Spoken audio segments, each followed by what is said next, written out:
Ji, once again welcome to Sab Rang. मैं हूँ जावेद काजी और आपके लिए प्रोग्राम लेकर आता हूँ हर सोमवार को शाम 7 बजे। और आज का जो प्रोग्राम है वो भी भरपूर है। मेरे साथ इस्लामाबाद से जनाब इफ्तिखार चौधरी साहब जो हैं वो भी शामिल होंगे प्रोग्राम में, उनका भी हम तजिया लेंगे।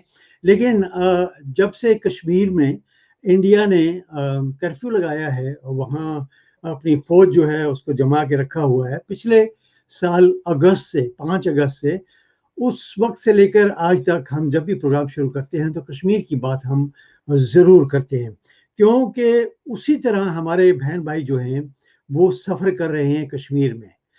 तो ये क्या वजह है कि तमाम दुनिया जो है वो खामोश है।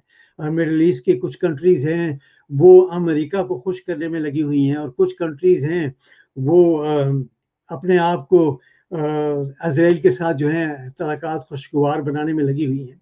लेकिन मेरा हमेशा यही सवाल रहा है कि जब तक हम मुसलमान ममालिक जितने हैं सब इकट्ठे नहीं होंगे, एक प्लेटफॉर्म पर नहीं होंगे, तब तक ये जो मसले मसाइल हैं मुसलमानों के ममालिक के, जो मुल्कों में मसाइल होते हैं, उससे हमें निजात जो है वो नहीं मिलेगी, क्योंकि जुल्म और सितम जो है वो इसी तरह जारी रहेगा। काश के तमाम मुसलमान ममालिक जो हैं वो एक प्लेटफॉर्म पर इकट्ठे हो जाएं। दूसरा एक दिल खराश वाकया जो पेश आया था मोटरवे पे, उस हवाले से बहुत सारी यानी कि मीडिया जो है उसने इसको बहुत हाईलाइट किया है, और करना भी चाहिए, क्यों नहीं। लेकिन इस वाकया के दौरान अब तक तकरीबन 8-10 केसेस ऐसे हो चुके हैं बच्चों के रेप के, लेकिन उनके बारे में किसी मीडिया में कोई बात नहीं हो रही। इस पर भी हम बात करेंगे कि क्या जो गरीब लोग हैं उनके बच्चे बच्चे नहीं होते, उन पे जब इस किस्म के केस होते हैं, रेप होते हैं वो, तो उनको हाईलाइट क्यों नहीं किया जाता मीडिया में। इस पर भी हम बात करेंगे जनाब इफ्तिखार चौधरी साहब के साथ। और पुलिस की जो कारकर्दगी है, माशाल्लाह माशाल्लाह, जो सीसीपीओ हैं उन्होंने एक बयान दिया, उस पर उन्होंने माजरत भी की। और फिर जी आईजी जो हैं उन्होंने एक प्रेस कॉन्फ्रेंस जो वजीर कानून है पंजाब के, उनके साथ बैठकर, और जो उस्मान बुज़दार साहब हैं वजीर आला, उनके साथ बैठकर की, और तस्वीरें जो हैं वो उन्होंने शाया कर दी कि जी ये लोग जो हैं मुलविस हैं। कहने का मकसद ये है कि तस्वीरें दिखाने का पहले क्या मकसद था।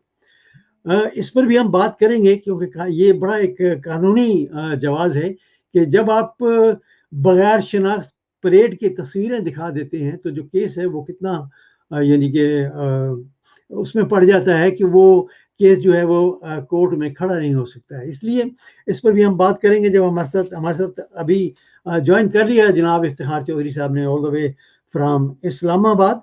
और एक और बात मैंने कहनी थी, वो ये कि यहाँ इंग्लैंड में जो कोरोना है उसने एक बार फिर सर उठाना शुरू कर दिया है, और जो सख्ती है गवर्नमेंट की तरफ से वो भी ज़्यादा होने लग पड़ी है। नॉटिंघम में एक अंग्रेज फैमिली है, उसने एक पार्टी की अपने यार्ड में कह लें, तो वहाँ छापा पड़ा। पुलिस ने वहाँ पर जो जो मौजूद थे उनको 100-100 पाउंड जो है वो फाइन किया, और जिसने ये पार्टी ऑर्गेनाइज की थी उसको 10,000 पाउंड जो है वो फाइन हुआ है। तो इसलिए मैं अपने जो देखने सुनने वाले हैं यहाँ पर यूके में, उनसे इल्तिजा करूंगा कि कानून की पासदारी जो है वो किया करें। हम चलते हैं all the way to Islamabad. अस्सलाम वालेकुम। वालेकुम अस्सलाम। जी इफ्तिखार भाई, बहुत सारी बातें जो है वो मैंने स्टार्टिंग में की, कुछ पुलिस के हवाले से, और कुछ ये जो रेप केस है उसके हवाले से, और कश्मीर के हवाले से भी बात की।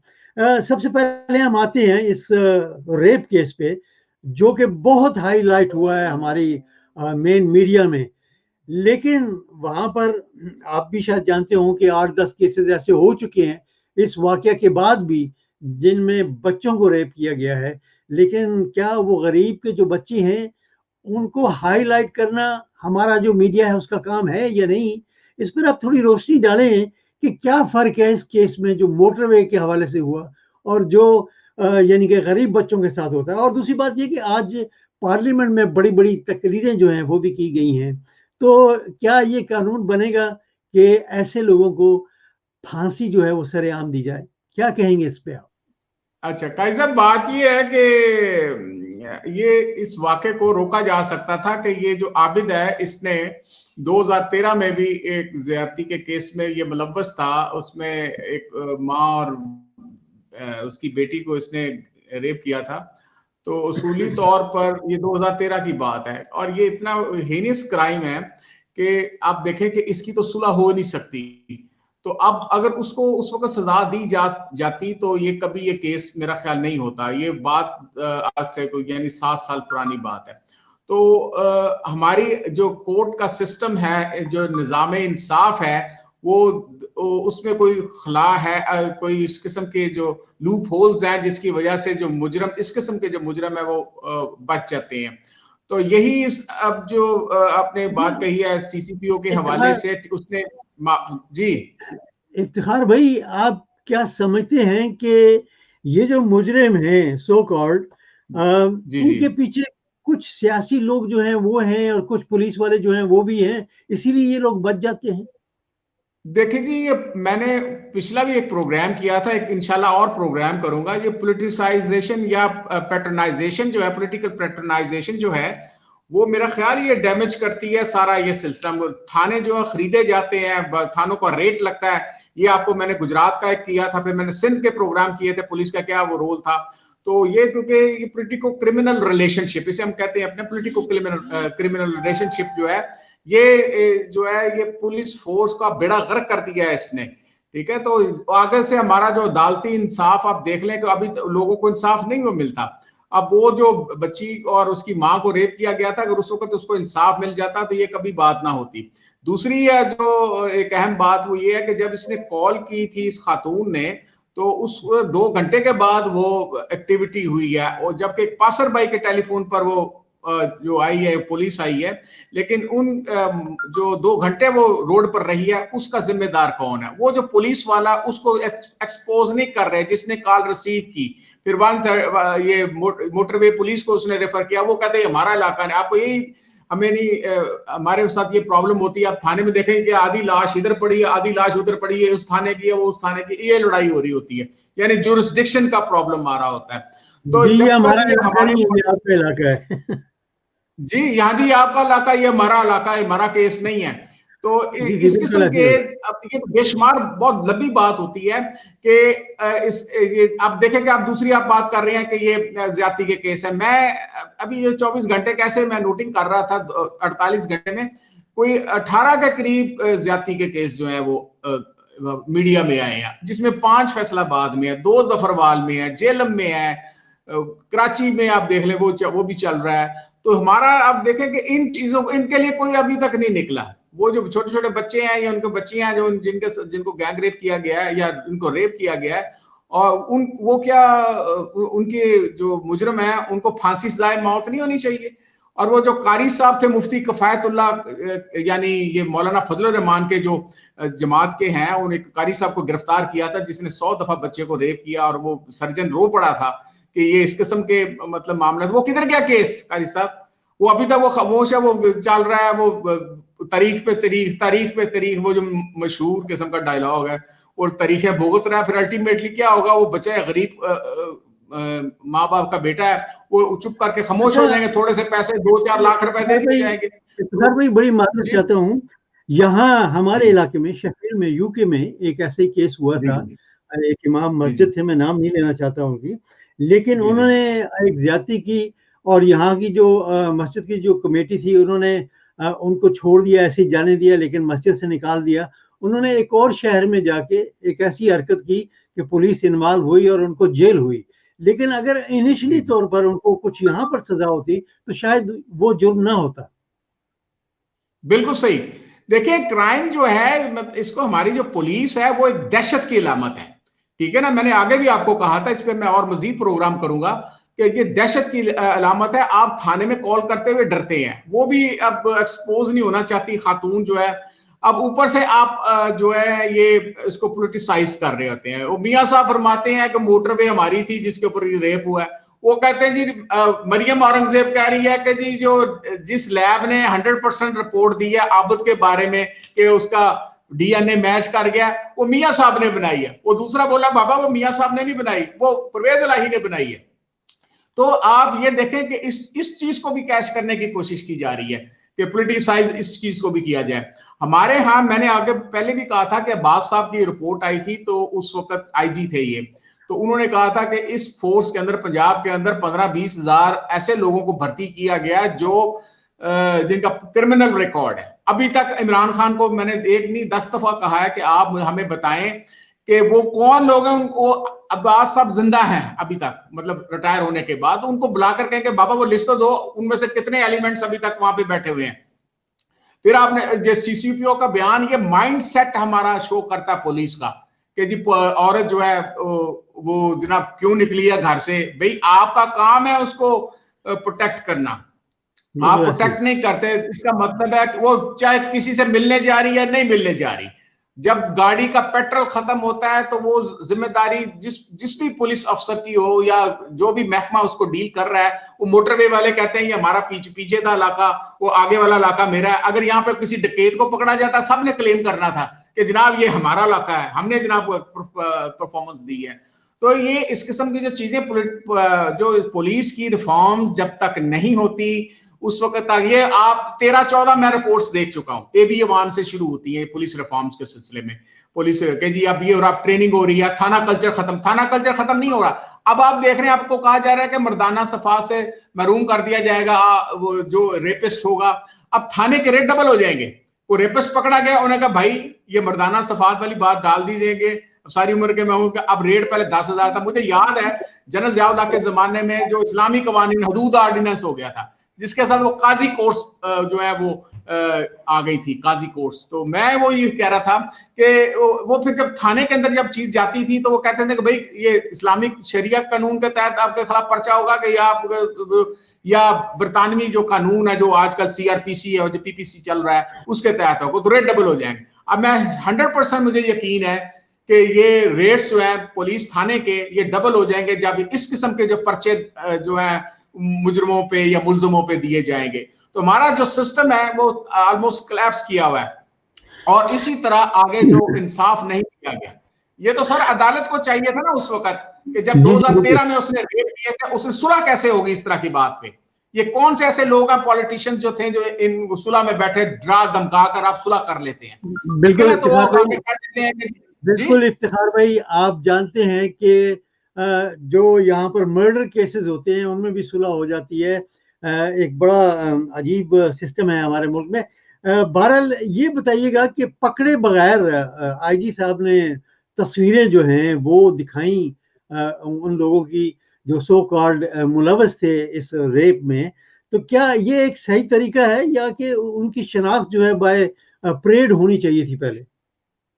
देखें, ये आपका फ्लॉ है इन्वेस्टिगेशन का। इनके पुलिस के दो फ्लॉज होते हैं हमेशा से ही। आप अब वो किधर गया? पहले तो आप बताएं कि वो जो मॉडल टाउन की इन्वेस्टिगेशन हुई थी, एक इन्वेस्टिगेशन बनी, GIT बनी, फिर दूसरी GIT बनी, वो अदालत ने रोक दी कि उस पर कार्रवाई नहीं होगी GIT पर। आप मुझे बताएं, अगर आज मॉडल टाउन में जिन पुलिस वालों ने 14 लोगों को शहीद किया था और जिन लोगों ने 100 लोगों को, बेगुनाह लोगों को गोलियां मारी थी, वो गोलियां खुद चल के उनको लगी थी, ठीक है ना? पुलिस वाले तो मासूम थे और आज तक वो बेचारे बैठे हुए हैं। वो ताहिर कादरी साहब आहिस्ता आहिस्ता वो खामोश हो गए, गायब हो गए बल्कि, ठीक है ना? तो वो उनके पीछे वो सारी कौम लगी हुई थी, यानी मुनहाजुल कुरान के जो लोग थे। तो वो, हालांकि मुझे ये भी इंफॉर्मेशन है कि ये बैग लेकर गए, 60-60 लाख रुपया भी दैयत की या उन्होंने ऑफर की थी मियां साहब ने, तो वो फिर भी वो माने नहीं है। तो काई साहब मुझे ये बताएं कि अगर वो 14 जो लोग हैं जो शहीद हुए हैं, क्या उनमें 2 खवातीन नहीं थी, प्रेग्नेंट खवातीन नहीं थी? उनके मुंह में गोलियां मारी गई हैं, तो उनके लिए क्यों नहीं आप बोल रहे? ये जो आज फिर निकली हुई है मेरा जिस्म मेरी मर्जी, ये सारे ये जो निकले हुए हैं, इनका कोई वेस्टेड इंटरेस्ट इन्वॉल्व है।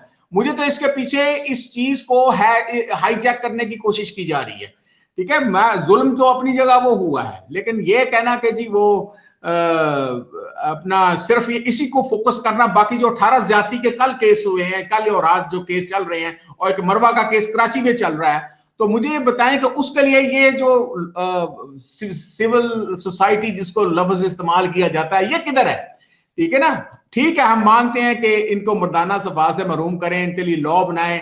फिर एक इमरान खान ने भी आज सख्त बयान दिया है इसके ऊपर, इंटरव्यू में उन्होंने कहा कि जी बिल्कुल इनको सरेआम फांसी होनी चाहिए, लेकिन साथ ये भी कह दिया है कि जनाब इसके ये साइड इफेक्ट्स होंगे, ठीक है ना, जो उसमें जनाब यूरोपियन यूनियन नहीं मानेगी या फलान, जहां पे तो होती ही नहीं है ये सजाए मौत जो होती है।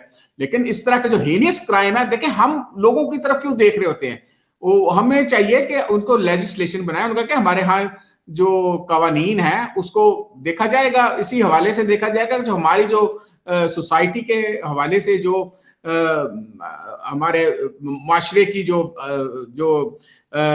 माशरे के जो हमारे असूल हैं या हमारे माशरी सोसाइटी के जो असूल हैं उसके मुताबिक हम जिंदगी बसर के, माशरत के जो हमारे असूल हैं उनके मुताबिक हम उसको केसेस भी हम बनाएंगे। अच्छा, तो लिहाजा जो लॉज हैं वो हमारी जी इफ्तिखार भाई, एक तो ये है कि इस किस्म का दिलखराश केस हो जाता है, उसके बाद जो मीडिया पे लोग आ जाते हैं और तरह तरह की, मैंने एक वीडियो देखी है, उसमें एक लड़की जो है वो पूरी स्टोरी बयान कर रही है, मैं इस तरह पाकिस्तान में गई, ड्राइविंग कर रही थी, मेरे साथ ये हुआ। इस किस्म के लोग जो हैं वो इन चीज़ों को ज्यादा दिल बर्दाश्ता जो है ना वो करते हैं।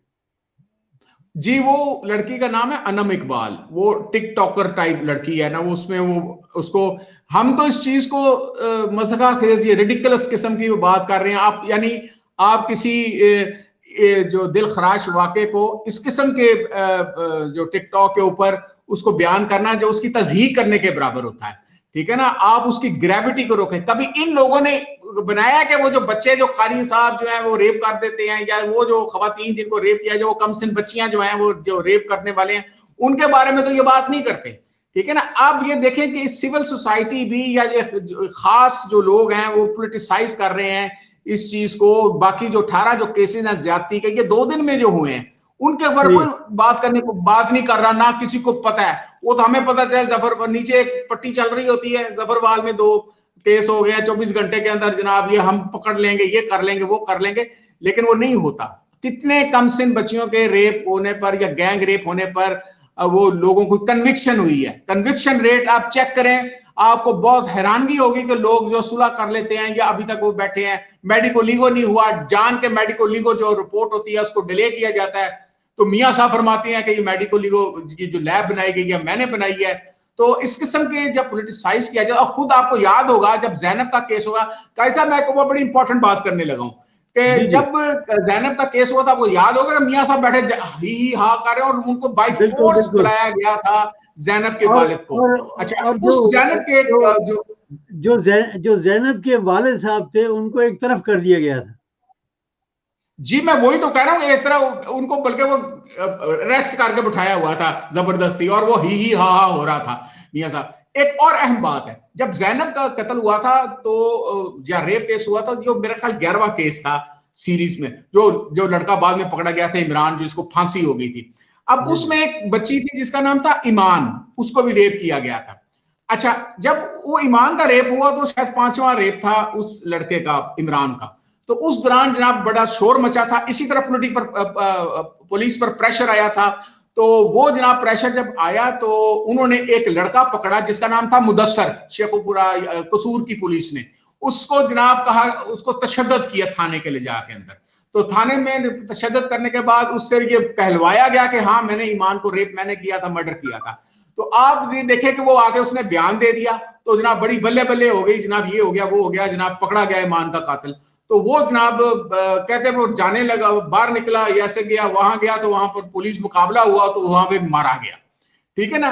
जब इमरान का डीएनए ईमान के कत्ल में भी मुलव्वस वो हो गया, तो फिर लोगों ने सवाल उठाया वो जो मुदस्सर को मारा गया था वो किस खाते में मार दिया। डीपीओ साहब थे, रिजवी साहब डीपीओ थे, इंस्पेक्टर साहब थे, डीएसपी साहब थे, ये तो कातिल है, ठीक है ना। अब उनका अभी तक आप देखें वो ईमान का कत्ल हुई, अब इसमें ये चीज साबित हो गई है इमरान के डीएनए से कि जैनब का कत्ल इमरान ने किया, तो वो फिर मुदस्सर को क्यों गोली मारकर मारा गया। आज अब देखें कि ये तो पुलिस में होता है ना कि मारवाई अदालत जो है वो कत्ल कर दिए जाते हैं लोग सिर्फ अपने नंबर बनाने के लिए, दिखाने के लिए कि जी हम बहुत अच्छा काम कर रहे हैं। जी जी जी देखिए, इसे एक्स्ट्रा जुडिशियल किलिंग है ना, लेकिन आप मुझे बताएं कि वो माँ जो है मुदस्सर की, आज भी वो रुल रही है रोडों पर। वो कह रही है कि मेरे बच्चे का क्या कसूर था। क्या उस डीपीओ के गले में गोली नहीं मारनी चाहिए थी? उस इंस्पेक्टर के वो किधर है उसको?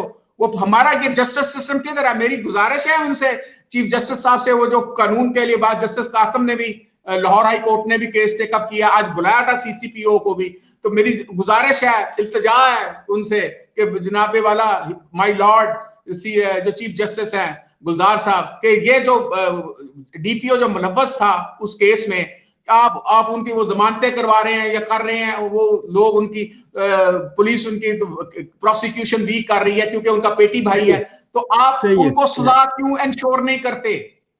ठीक है ना, जब तक ऐसे लोगों को जो मुलव्वस हैं, अब वो लोगों को कूल डाउन करने के लिए, अब यही बात हुई कि मीडिया ने जब ये शोर उठाया कि उस खातून को रेप किया गया, ऐसे किया गया मोटरवे पर, तो पूरा मीडिया लगा हुआ है। और बाकी ये जो 18 ज्यादती के केस हैं जो अभी टीवी पे चल रहे हैं, अब हमें तो उनका ज्यादा इंफॉर्मेशन भी नहीं है, तो वो सिर्फ ये कमसिन बच्ची के साथ ज्यादती हुई, एक कोई मर गई, कोई जनाब वो क्रिटिकल हालत में उधर पड़ी हुई है हॉस्पिटल में, तो उसका फिर जाहिर है कि हमारी, इसका मतलब पुलिस जो है वो अपने जो जिस पे प्रेशर आता है उस पे काम करती है। अगर इफ्तिखार चौधरी के खिलाफ को केस होता है, मैं रोला डालता हूं क्योंकि मैं मीडिया मेरे पास है, या मैं मीडिया का एक नुमाइंदा हूं या एक छोटा सा एक जर्नलिस्ट हूं, तो ऑब्वियसली लोग जो है वो चुप कराने के लिए मुझे फोन करने शुरू किया। आपने पता, हमने प्रोग्राम किया था उस पर, गुजराती और भी पुलिस पे फोन आने शुरू हो जाते हैं हमारे कि जी वो आप क्या, हमने कहा कि आप जाके रिबटल दें उसका।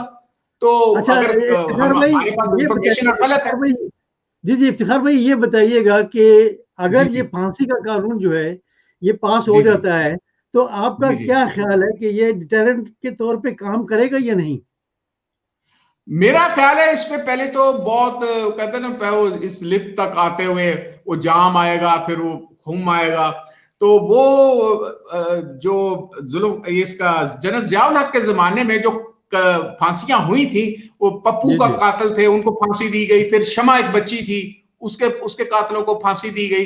फिर वो कहा यह जाता था कि जुल्फकार अली भुट्टो का जो मर्डर था, जुडिशियल मर्डर था, या जिसको जुडिशियल मर्डर कहा जाता है, या फांसी जो दी गई है, उसको ये साबित करने की कोशिश की जा रही थी पहले भी और बाद में भी, कि जुर्म जो है वो कुछ कोई भी हो, छोटा हो या बड़ा हो, उसको जनाब वो सजा इस तरह ही दी जाएगी, इस तरह बड़े जुर्म की। तो उसको मैग्नीफाई करने की, या उस जुर्म को छुपाने के लिए ये फांसियां दी जा रही थी। उसका जस्टिस नासरा इकबाल जो हैं, जो अल्लामा इकबाल की जो बहू हैं, उनसे जब बात हुई रही थी तो वो उन्होंने कहा कि इस वजह से उसके नेगेटिव इफेक्ट हुए थे।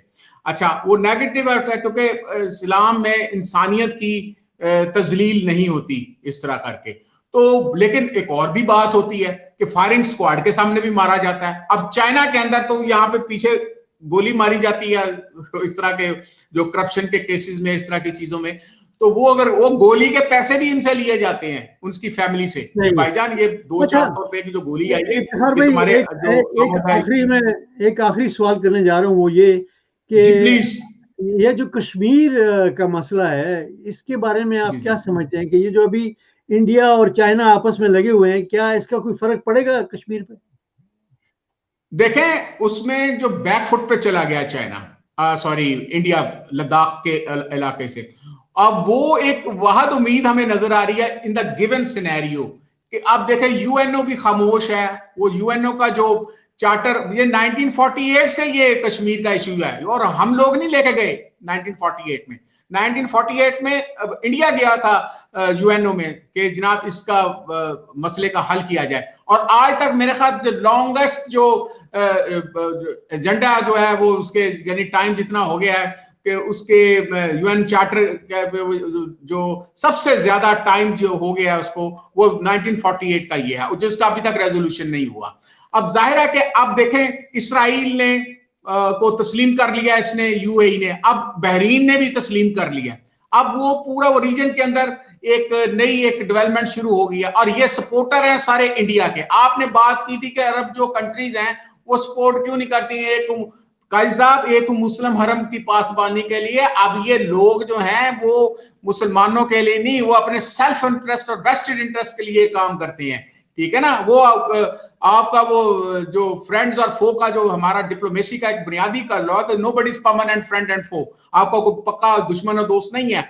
आप हमारी जो पॉलिसी फॉरेन पॉलिसी है, ठीक है, आप रीजन में उनके लिए सपोर्ट कर सकते हैं, कश्मीरियों के लिए उनके डिप्लोमेटिक सपोर्ट करते हैं, सब कुछ करते हैं, लेकिन आप देखें कौन सी अरब कंट्री है जो आपको सपोर्ट कर रही है, ठीक है ना। तो और उसके अलावा भी आप जो मलेशिया का या इंडोनेशिया या जो ये इन्होंने टर्की जो है महातिर मोहम्मद और उधर मलेशिया से, तो ये इन्होंने जब कॉन्फ्रेंस करने की कोशिश की थी, तो आपका वो जो शहजादा MBS जो है वो उसको तकलीफ होना शुरू हो गई थी, और उन्होंने इमरान खान को भी बुलाया, फिर जनरल बाजवा साहब भी गए थे वहां पे, तो उन्होंने ये कहा था कि आप मलेशिया में जो कॉन्फ्रेंस हो रही है वहां पे नहीं जाएं, तो मजबूरन वो नहीं गए फिर वो, और बाद में वो मलेशिया के जो और टर्की के लोग उन्होंने कहा भी था कि जी मतलब ये